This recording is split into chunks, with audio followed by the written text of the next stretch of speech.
Mesdames et messieurs, bonjour et soyez les bienvenus pour cette nouvelle édition de votre journal de 15 heures. Au sommaire de l'actualité.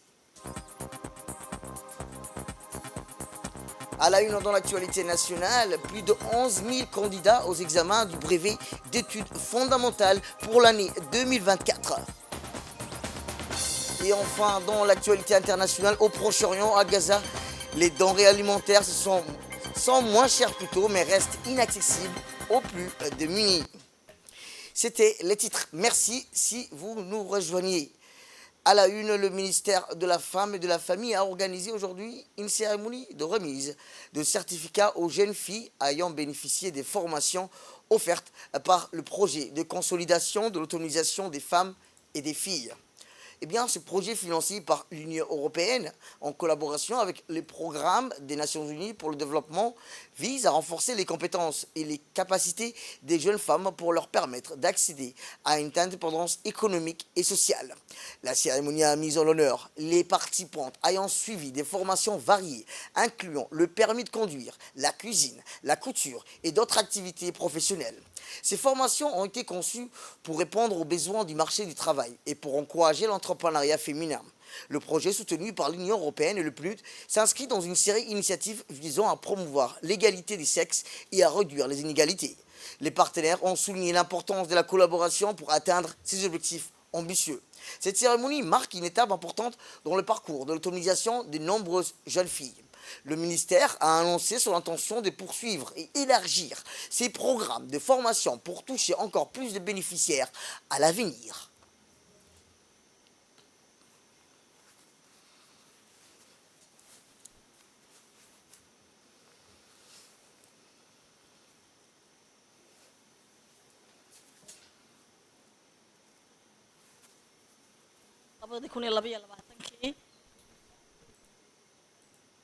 Écoutons les propos de la représentante du PNUD et de l'ambassadrice de l'Union européenne. C'est pour moi un immense honneur de prendre la parole aujourd'hui pour cette cérémonie de remise des certificats qui célèbre la réussite de plusieurs jeunes filles qui ont participé à des formations dans le cadre du projet de consolidation de l'autonomisation des femmes et des filles que nous appelons communément FEMFI. Exprimer nos sincères félicitations donc à toutes ces jeunes filles qui ont pris du temps et de l'assiduité pour faire ces formations. Aujourd'hui, il y a à peu près 481 jeunes filles qui ont été formées, qui viennent de compléter leur cycle de formation, portant donc à près de 1000 bénéficiaires depuis le début du projet, les jeunes filles qui ont été donc formées. Donc votre preuve et votre assiduité est donc la preuve vivante de votre engagement et de votre détermination à avoir accès à ces opportunités qui peuvent transformer donc vos vies. Madame la ministre, sous votre leadership, depuis le lancement donc de ce projet en 2020, il me semble que nous avons une fructueuse collaboration avec votre département, mais également avec l'ambassadrice de l'Union européenne, avec l'Union européenne, la famille de l'Union européenne que je voudrais saluer. Et nous avons très tôt compris que c'était clair que contribuer à l'autonomisation des femmes et des filles à Djibouti était un pilier important. C'est vraiment un immense plaisir d'être parmi vous aujourd'hui pour la cérémonie de remise des attestations aux jeunes femmes formées, marquant ainsi la fin de leur formation. Je vous remercie sincèrement de cette invitation. Le thème de l'événement aujourd'hui, la formation, l'insertion professionnelle et l'autonomisation, aborde vraiment des sujets essentiels tels que l'égalité des droits, l'accès à l'éducation et l'accès au travail. Ces éléments sont cruciaux pour assurer une meilleure participation et représentation des femmes dans la vie économique et publique du pays. L'autonomisation et le leadership des femmes sont au cœur des préoccupations de l'Union européenne. Pour l'Union européenne, l'égalité des droits entre hommes et femmes est une question centrale qui imprègne toutes nos actions dans tous les domaines et secteurs d'intervention dans le cadre de notre partenariat avec Djibouti. De plus, l'éducation, la formation et l'insertion professionnelle, en particulier pour les filles et les femmes, sont des priorités pour les actions à venir durant la période 2024-2027. eh bien, le ministère a annoncé son intention de poursuivre et d'élargir ses programmes de formation pour toucher encore plus de bénéficiaires à l'avenir. Écoutons la ministre. De renforcer l'employabilité et l'accès au marché de l'emploi des jeunes filles et des jeunes femmes djiboutiennes, le ministère de la Femme et de la Famille, en collaboration avec ses partenaires techniques et financiers, se sont associés pour la mise en place de ce programme appelé Femmes-Filles et qui est fonctionnel depuis 2020 dans notre pays. Ce projet unique à Djibouti a été développé autour de la volonté du gouvernement et de ses partenaires pour rehausser les compétences et les savoir-faire des femmes et des jeunes filles de Djibouti afin de lutter contre le chômage touchant ce public déjà vulnérable et faciliter une insertion professionnelle. Dans le cadre de ce programme qui s'attache aussi bien à l'alphabétisation de certains de ses bénéficiaires qu'à leur offrir des appuis financiers et techniques pour démarrer des activités génératrices de revenus, un plan de formation a été établi pour doter ces femmes de compétences recherchées répondant aux opportunités du marché du travail. Depuis le début de ce projet, 1110 jeunes filles ont été formées dans plusieurs domaines, tels que les métiers du tourisme, l'hôtellerie, le bâtiment, la logistique et le transport, les techniques de l'information, tout en améliorant leurs compétences linguistiques en anglais. Nous sommes tous réunis aujourd'hui pour récompenser les jeunes femmes et filles motivées pour bénéficier des diverses formations, qui ont bénéficié de ces diverses formations, donc notamment les 3C, coiffure, couture et cuisine, mais aussi les bénéficiaires des formations pour les langues, les véhicules légers et lourds, donc c'est-à-dire le permis B, C et D. 481 jeunes femmes et filles se sont vues remettre des certificats correspondant à leur succès et leurs efforts et leur assiduité. Ces jeunes femmes ont passé de nombreuses heures au centre CASAF, au centre de formation Oxford et au sein de l'auto-école La Paix pour être formées aussi bien dans le plan théorique que sur le plan pratique. Cette cérémonie de certificat du projet marque donc une étape significative dans l'autonomisation des femmes et des filles à Djibouti. Grâce aux efforts concertés du ministère de la Femme, de l'Union européenne et du PNUD, et également d'autres partenaires techniques qui s'appuient et qui nous appuient en tant que ministère de la Femme, nous avons pu honorer et atteindre ces chiffres assez tangibles. Autre actualité dans ce 15 heures, c'est aussi dans le cadre des efforts continus pour promouvoir l'emploi des personnes en situation de handicap. L'Agence nationale des personnes handicapées a organisé aujourd'hui une cérémonie marquante pour officialiser l'affectation de 150 postes budgétaires pour des jeunes handicapés dans différents ministères. Aujourd'hui, c'était au tour du ministère des Affaires musulmanes et des biens Waqf d'accueillir ces jeunes talents. L'événement a été honoré par la présence du ministre des Affaires musulmanes et des biens Waqf, M. Mohamed Hassan Barre. Il a souligné l'importance de cette initiative pour renforcer à la fois l'inclusion, l'égalité des chances dans la fonction publique. M. Mohamed Hassan Barre a déclaré « Nous sommes fiers d'accueillir ces jeunes talents dans notre ministère. Leur contribution sera essentielle pour le développement de la gestion des biens Waqf de notre pays. » Cette initiative s'inscrit dans une politique plus large, l'État visant à améliorer l'inclusion sociale. M. Doual Saïd Mahamoud, directeur de la NPH, a exprimé sa satisfaction quant à cette initiative. Cette affectation poste constitue une étape majeure vers l'intégration professionnelle des personnes handicapées de notre pays. Nous espérons que cela servira de modèle pour d'autres ministères et institutions publiques. Les 150 postes budgétaires attribués sont répartis entre différents ministères, chacun accueillant une partie des jeunes bénéficiaires après avoir déjà intégré certains ministères. La NPH a maintenant porté son attention sur le ministère des Affaires musulmanes et des biens Waqf, a-t-il déclaré le directeur général. Les jeunes sélectionnés sur ces critères de compétences et de mérite auront ainsi l'opportunité de contribuer activement au développement du pays tout en gagnant en autonomie et en dignité. De son côté, le ministre des Affaires musulmanes et des biens Waqf, Mohamed Hassan Barre, a dans son allocution indiqué que Il a souligné l'importance de l'inclusion sociale et professionnelle des personnes en situation de handicap. Il a exprimé sa fierté d'accueillir ces jeunes talents au sein de son ministère en mettant l'accent sur le rôle essentiel dans leur développement et la gestion des biens WARF. Le ministre a également réaffirmé l'engagement du gouvernement djiboutien à créer des opportunités équitables pour tous les citoyens indépendants de leur capacité physique et à encourager les autres ministères à suivre cet exemple. Nous restons toujours dans le domaine de l'insertion professionnelle. Cette fois-ci, c'est l'Agence nationale des personnes handicapées qui a organisé aujourd'hui pour officialiser l'affectation des personnes handicapées au ministère de l'Environnement et du Développement durable. Eh bien, la cérémonie au ministère de l'Environnement a été marquée par la présence du ministre Mohamed Abdelkader Moussa Helem, qui a accueilli les nouveaux employés avec enthousiasme.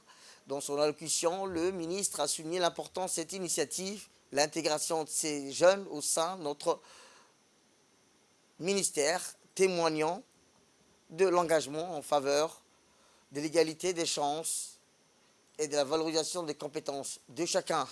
Les postes attribués touchent divers domaines liés à la protection de l'environnement et au développement durable, offrant aux jeunes bénéficiaires des opportunités de contribuer de manière significative à ces secteurs vitaux pour l'avenir du pays. Les candidats ont été sélectionnés sur la base de leurs compétences et de leur potentiel à apporter une valeur ajoutée au ministère. M. Doual Saïd Mahamoud, directeur général de l'ANPH, a exprimé son optimisme quant à l'impact de cette initiative. Chaque ministère participant à ce programme joue un rôle crucial dans l'intégration professionnelle des personnes handicapées, a-t-il indiqué. Le ministère de l'Environnement et du Développement durable offre, a-t-il rappelé, une plateforme idéale pour démontrer les capacités de l'engagement de ces jeunes. Les bénéficiaires, tout en exprimant leur gratitude, ont manifesté leur volonté de contribuer activement à leurs nouvelles fonctions, enrichissant ainsi le tissu professionnel et social. De son côté, le ministre a exprimé son enthousiasme à l'accueil des nouveaux employés handicapés au sein de son ministère. Il a souligné l'importance de cette initiative en affirmant que l'intégration de ces jeunes témoigne de l'engagement du gouvernement en faveur de l'égalité des chances et de valorisation des compétences de chacun.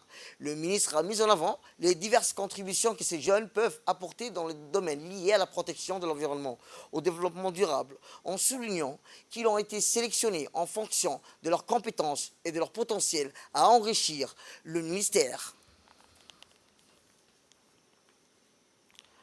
Autre actualité, dans ce 15 heures, c'est aussi, comme je vous le disais dans le titre, les épreuves du brevet d'enseignement fondamental pour la session 2024 ont débuté tôt ce matin dans les 46 centres d'examen prévus dans la capitale et dans les régions de l'intérieur. Cette année, quelques 12 100 élèves candidats se sont présentés aux épreuves écrites et de l'enseignement général du certificat de formation professionnelle du brevet pour aussi le village des réfugiés de Ali Adé ainsi que de Holhol. Les centres d'examen ont ouvert tôt ce matin et les candidats ont planché sur les épreuves écrites dans les disciplines principales comme les mathématiques, le français, les sciences. Le ministère de l'Éducation nationale et de la formation professionnelle a mis en place un dispositif de sécurité et de surveillance renforcé pour assurer le bon déroulement des épreuves. Eh bien, le brevet d'enseignement fondamental et le certificat sanctionnant le cursus fondamental fin de collège. Ce BEF rénove l'accent et mise sur les contrôles continus qui prennent en compte tous les apprentissages réalisés durant l'année scolaire, offrant ainsi une évaluation plus diversifiée et équitable. Rappelons que le brevet d'enseignement fondamental est révisé pour valider l'acquisition des compétences des enseignants dites fondamentaux, à savoir la langue d'enseignement, les mathématiques et les sciences à travers 4 épreuves finales ponctuelles.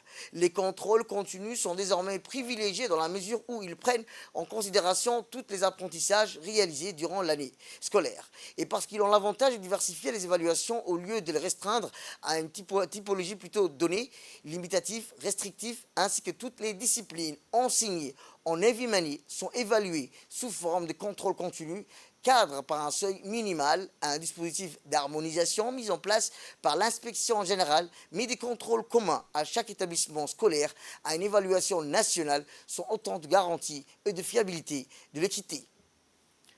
Et pour en dire plus, nous avons avec nous Hawa Awal Ousmane, chef des services de l'enseignement moyen à Djibouti-Ville. Bonjour Hawa. Bonjour. Eh bien, Hawa, comment se sont déroulés les examens du BEF cette année dans la capitale et que dans les régions de l'intérieur? Et à la fin, pouvez-vous nous fournir les données concernant les examens du BEF pour cette année, tant pour la capitale que dans les régions de l'intérieur? L'examen du brevet de l'enseignement fondamental s'est déroulé dans de très bonnes conditions sur l'ensemble du territoire national, dans la ville de Djibouti ainsi que dans les 5 régions de l'intérieur. Tôt le matin, comme vous l'avez prédit tout à l'heure, tôt le matin, donc les surveillants ainsi que les candidats se sont présentés dans les différents centres d'examen. Cette année, les effectifs des candidats sont de 11 074 dans l'ensemble du pays, 8 759 à Djibouti-Ville et 2 315 dans les régions de l'intérieur. D'accord. Eh bien, Hawa, quelles sont les nouveautés par rapport à l'année précédente, concernant évidemment les examens du BEF, et quelles sont les raisons de ces changements au sein de l'éducation nationale? Eh bien, la nouveauté cette année est que l'examen du BEF comporte 3 épreuves.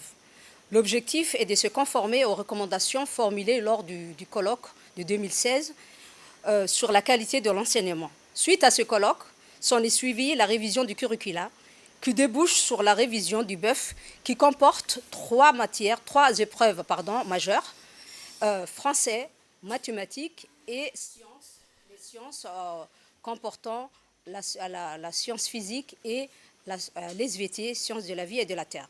Toutefois, le contrôle continu reste largement valorisé dans l'évaluation des compétences des élèves. Par ailleurs, de nouvelles disciplines telles que l'estime, sciences, technologies, ingénierie et mathématiques, l'informatique, l'EMC, éducation civique et islamique, la découverte du métier, la vie scolaire, ont été introduites dans l'enseignement. Donc le BEF ne constitue plus seulement le moyen pour accéder à la classe de seconde, mais compte pour 40%, et le contrôle continu pour 60%, d'où la valorisation du travail annuel des élèves. Merci Hawa Awal Ousmane. Rappelons-le, vous êtes chef de service de l'enseignement moyen à Djibouti-Ville. Merci et bonne journée à vous aussi. Merci.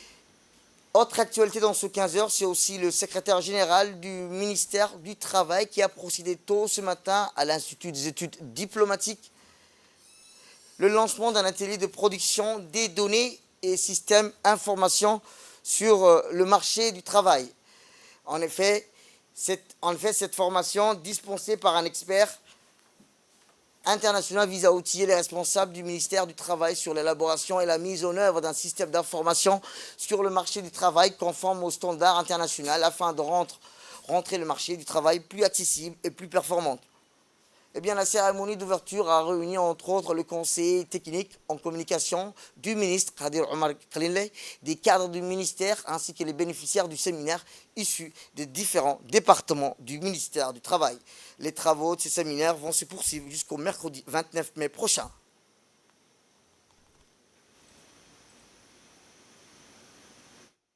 Qui vise à améliorer la gouvernance et le renforcement des capacités des pays de l'Afrique de l'Est et la Corne d'Afrique pour asseoir un meilleur cadre institutionnel de gestion des migrants.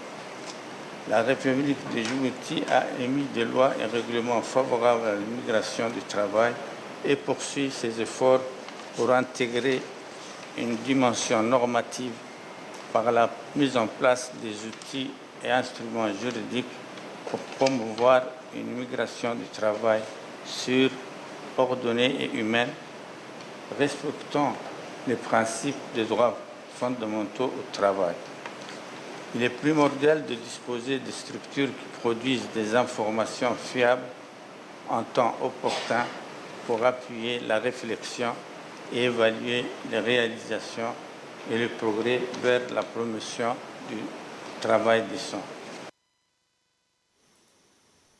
Direction le nord du pays où la journée de rencontre littéraire autour de Ayonaha de Radia Ibrahim, une journée, rappelons-le, auréale du succès de la ville de Djibouti, a été le théâtre d'une journée exceptionnelle de rencontres littéraires organisée par le CRIPA en collaboration par le ministère de l'Éducation nationale en collaboration avec la région régionale de l'Organisation internationale de la francophonie, Réni Yotova.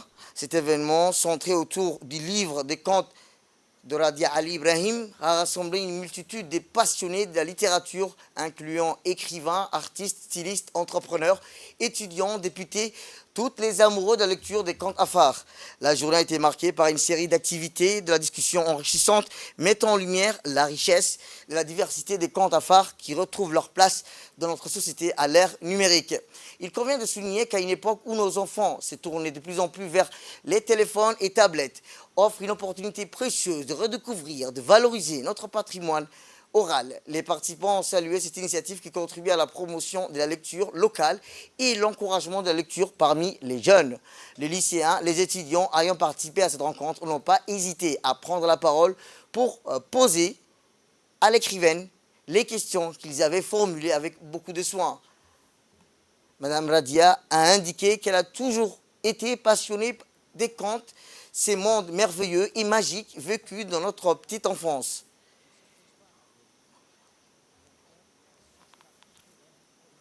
La Corne de l'Afrique et que Radia a essayé de mettre en valeur.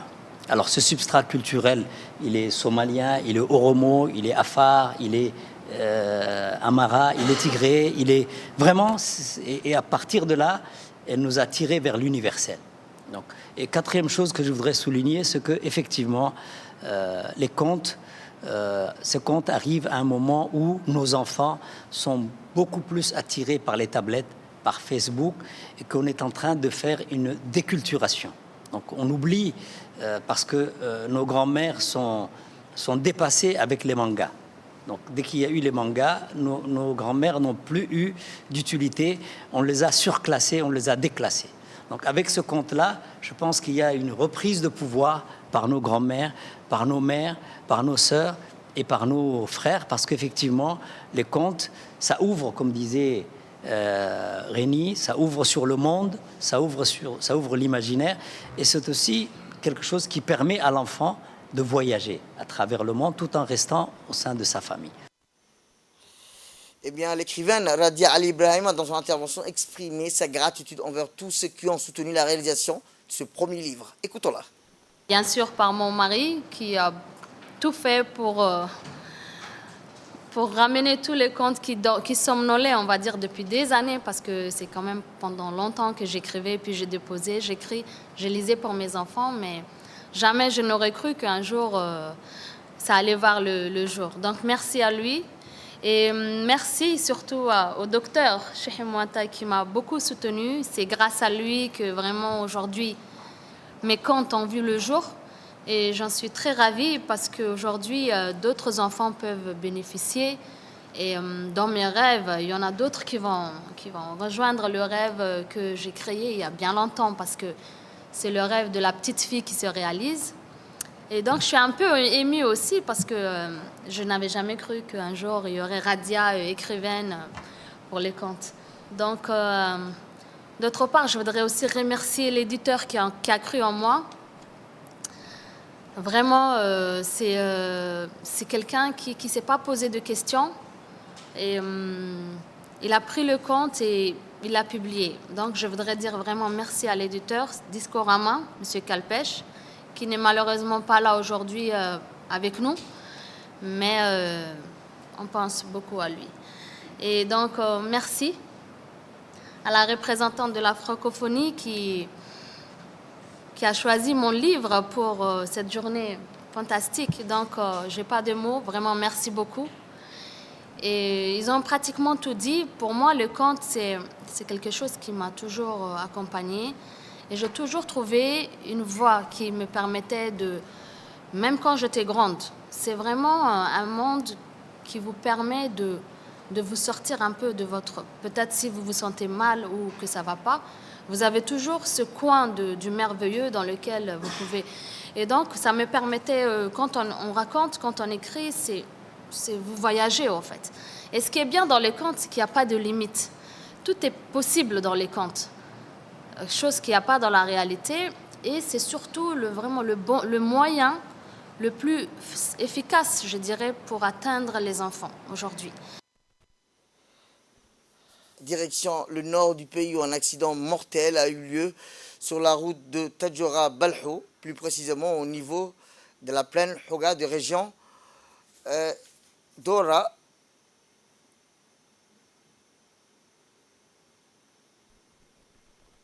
Où une voiture de type Nissan transportant 10 passagers s'est renversée, ayant quitté Obok et se rendait en Éthiopie via la frontière de Balhou, qui est une destination prisée en cette période estivale. Une fois, rappelons-le, alerté par les riverains, témoins de l'accident, centre médical-hospitalier de Tadjoura a dépêché 2 ambulances sur place. D'abord, les blessés ont été évacués vers les postes de santé de Dora, où un triage des premiers secours a été prodigué par l'équipe médicale.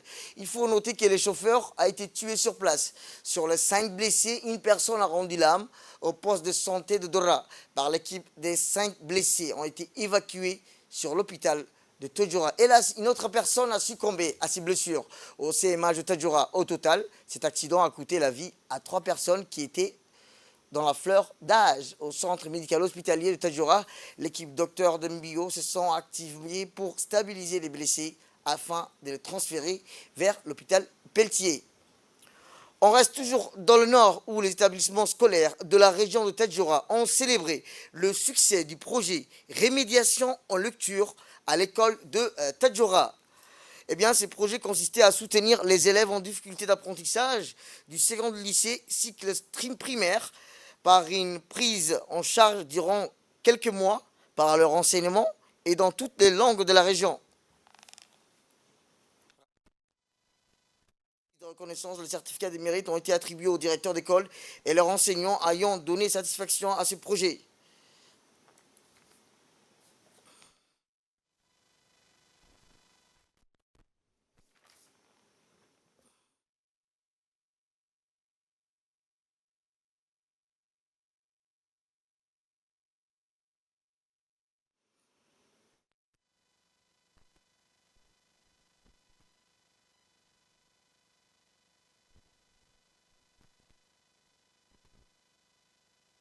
Alors, au niveau de Tadjoura, nous avons 39 écoles. Grâce au sacrifice et travail de longue haleine de nos enseignants, de nos directeurs d'école, de nos conseillers pédagogiques, les parents d'élèves, les résultats de nos élèves en fin de projet ont été quasiment évolués. Nous sommes passés, les enfants en difficulté de 70%, aujourd'hui nous sommes presque à 0%. Les enseignants, alors je félicite aussi les enseignants, le travail fourni par les enseignants pour la qualité de prise en charge des élèves en difficulté, les directeurs d'école pour leur rôle de proximité, d'accompagnement et d'organisation, le conseil pédagogique pour la conception de ce grand projet et la qualité de suivi d'encadrement des enseignants. Qu'est-ce que c'est que la lecture? La lecture pour nous constitue un moyen pour apprendre. À ce moment-là, j'encourage tous nos enseignants à suivre la voie tracée. Direction le sud du pays où des membres de la brigade de la douane en étroite collaboration avec les éléments de détachement de la police de la région d'Ali-Sébié ont intercepté à la frontière de Gueli une importante quantité de marchandises de contrebande en provenance de l'Éthiopie. Au total, quelques 40 kilos de 100 paquets de 4 a été saisis et mis en stock avant de les soumettre à la procédure destruction des marchandises de contrebande. Ces interprétations de produits illégalement introduits sur le territoire national s'inscrivent dans le cadre des actions de lutte menées contre la contrebande sur toutes ses formes. Eh bien, la marchandise saisie dernièrement à cette occasion était composée de 40 kg de 4, dont le poids total a été estimé à 4000 kg de 4. Et sport, pour clore l'actualité nationale, eh bien, rappelons-le, l'équipe d'Arta Solar 7 ont remporté la 36e édition du championnat national pour la 7e année et 7 fois au stade Goulet. C'est la 7e fois que l'équipe Arta Solar 7 a remporté la 36e édition du championnat national. Suite à leur victoire, une cérémonie de remise des trophées a été organisée hier soir par le président de la Fédération djiboutienne de football en présence du président par intérim, M. Mohamed Yassine, et du président directeur général d'Arta Solar 7, M. Tommy Toyaro Nikos. La cérémonie a débuté par la remise des médailles pour les arbitres ainsi que l'équipe vice-championne AS Ali Sabié, AS Telecom et l'équipe championne Arta Solar 7. Sous la présidente, son président, directeur général, M. Tommy, le club Arta Solar 7 a remporté la 36e édition du championnat national de djiboutienne de football pour la 7e année consécutive.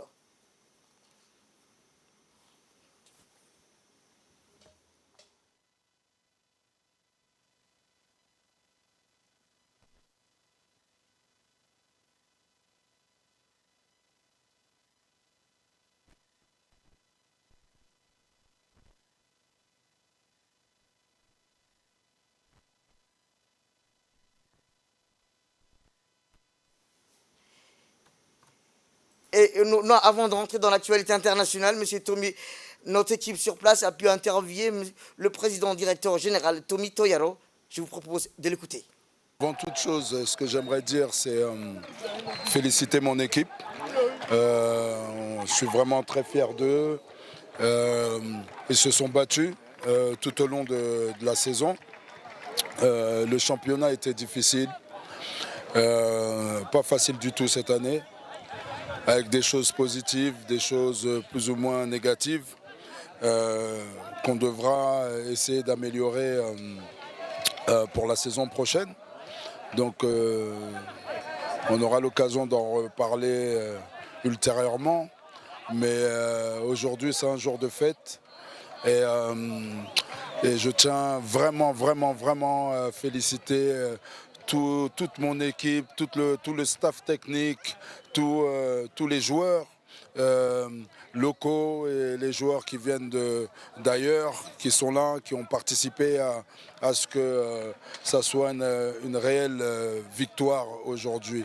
Donc j'espère que les joueurs djiboutiens vont continuer à venir au stade et vont continuer à se battre comme il faut pour montrer un bon football djiboutien au reste du monde. Voilà. Bravo, félicitations à vous.